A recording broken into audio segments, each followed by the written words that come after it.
दुनिया का सभी समस्याओं का समाधान, सफलता, डर का हल से रिलेटेड सभी चीज़ों का जवाब आज से हजारों साल पहले श्रीमद् भगवत गीता में श्री कृष्ण भगवान एक लाइन में स्पष्ट साफ तरीके से बताए हुए हैं। बात यह है कि वह लाइन हम लोग बहुत बार सुन चुके हैं।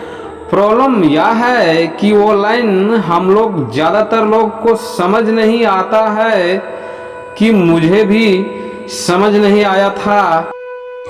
जब मैं पहली बार सुना था तो वह लाइन क्या है वो सब आप लोगों को भी पता होगा। कर्म किए जाए फल की इच्छा मत कर। जब मैं पहली बार इसको सुना तो लगा कि कर्म किए जा फल की इच्छा मत कर, यही सुना है ना, कि ये तो कितना सुनने में बकवास जैसा लग रहा है। इसका सत्य क्या है वो तो जानो पहले, क्योंकि आज के समय में देखें तो पास में से तो ठीक उसका उल्टा होगा। सबसे ज्यादा मेहनत कौन कर रहा है? एक शरीर से काम करने वाला मजदूरी, लेबर या फिर रिक्शे वाले कर रहे हैं। और उसको क्या फल मिल रहा है? पेट के सिवाय कुछ भी नहीं। और ऐसा बहुत सारे हैं जो बहुत मेहनत कर रहे हैं, जो परिणाम कुछ भी नहीं मिल रहा है। तो खेल इसमें क्या है कि हम बारीकी गहराई में समझ ही नहीं पाए। फिर हम उसके ऊपर एक एक शब्द को पकड़ने की कोशिश किया तो समझ आया कि स्पष्ट होता गया कि बिल्कुल सही दिशा पर कर्म करना है, तभी आपका परिणाम आएगा, नहीं तो नहीं आएगा। सच में सफलता यहाँ है। आप वहाँ शारीरिक कर्मों में भागे जा रहे हो। आप कह रहे हो कि मैं तो 10 साल से भाग रहा हूँ, मैं तो यहाँ हूँ, सफलता मिली ही नहीं।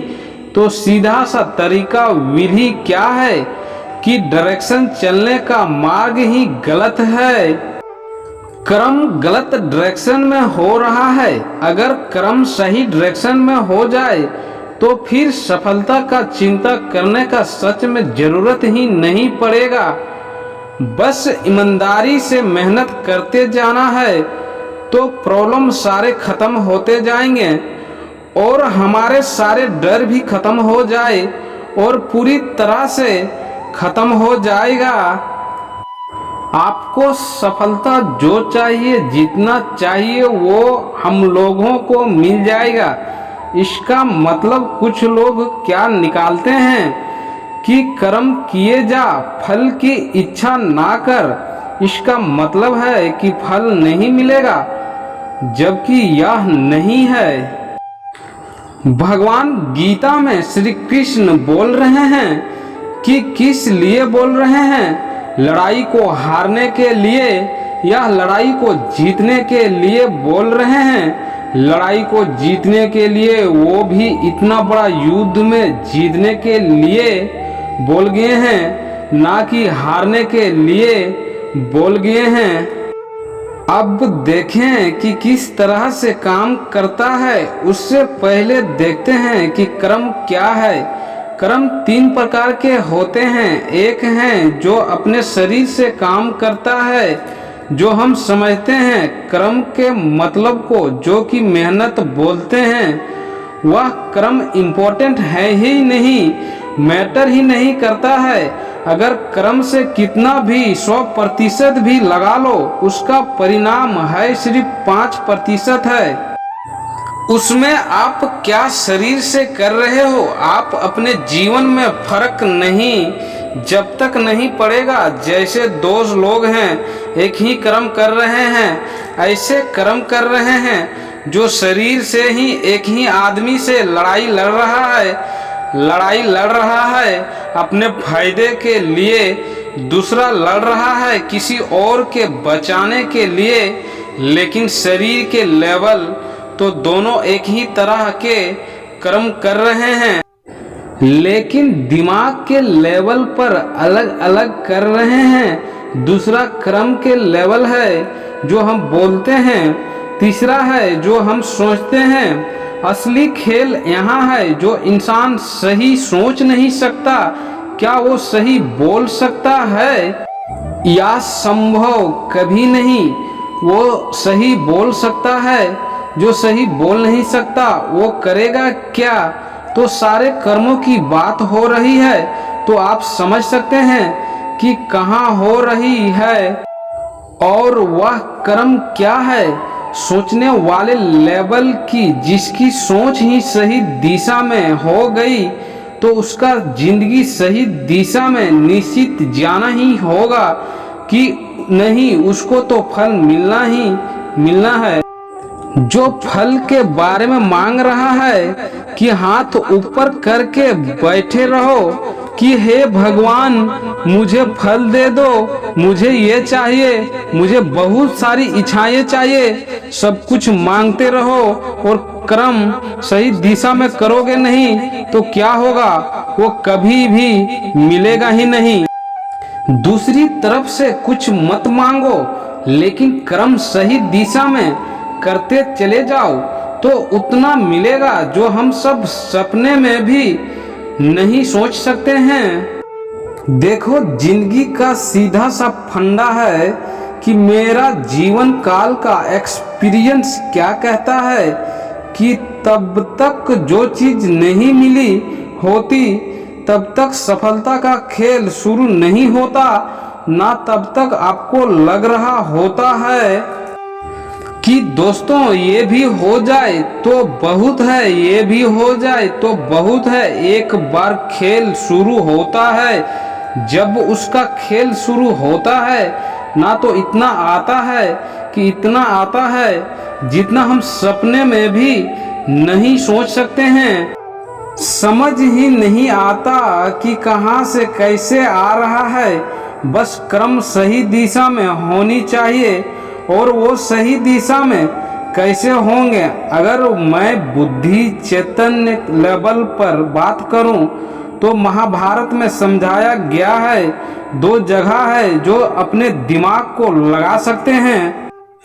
अपने बुद्धि को हम दो जगह सत्य एवं परमात्मा पर लगा सकते हैं। सारा खेल दिमाग चेतन मन का है। सबसे पहले हाथ पैरों से ऊपर उठना है कि हाथ पैरों से कुछ करते रहो और सच्चाई के प्रति जीवन में जग कर देख लो कि हम क्या कर रहे हैं। वो भी मैटर नहीं करता, जो बोलते हो उससे ज्यादा मैटर करता है, वो भी उतना मैटर नहीं करता। कोई इंसान बोलता तो है बड़ी बड़ी बातें, जब करने के बारी आती है तो कुछ नहीं करता। ये अंदर ही अंदर बोल कुछ और सोच कुछ और रहा है। जब यह तीनों साथ साथ करना होता है, जो आप सोच रहे हो, जो आप बोल रहे हो, वही आप कर रहे हो, तब फिर आपके जीवन में शांति खुशियां जीने शुरू होता है। यही फिर प्रकाश की तरह पूरा बाहर फैलेगा, तब कुछ असंभव वाली चीज होना शुरू होता है। और इसमें एक चीज ध्यान देना पड़ेगा जो कि हर मनुष्य के लिए बहुत जरूरी है। आप डिसिप्लिन रहोगे तभी आप अपने जीवन में सफलता तक पहुंच पाओगे, यह परिवार भी सही ढंग से संभाल पाओगे। अनुशासन जीवन में क्यों जरूरी है? क्योंकि हमारे लिए सत्य यह है, अगर हमारे अंदर अनुशासन नहीं होगा तो हम इस संसार में कहीं भी लुप्त हो सकते हैं। लेकिन अनुशासन आता कहाँ से है? वह हमारे अभ्यास से आता है। वो है खुद का अनुशासन। तब आता है जब आप एक बेहतर बनने या जीने का कोशिश करते हैं। तब आता है जब आप डिसाइड सत्य के लिए तय करते हो।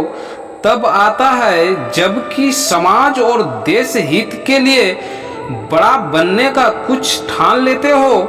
तो ही खुद पर अनुशासन आता है कि आप इस दुनिया में एक निशान छोड़कर जाना है। अनुशासन सिर्फ कंट्रोल के बारे में नहीं है, वह आज़ादी के बारे में भी है। यह सब आज़ादी जो आपको पता चलता है कि आप सही रास्ते पर चल रहे हैं, ये आज़ादी है जो आपका स्वस्थ पूरा जीवन आज़ादी देता है और आपका चैतन्य मन में आनंद शांति मिलता है।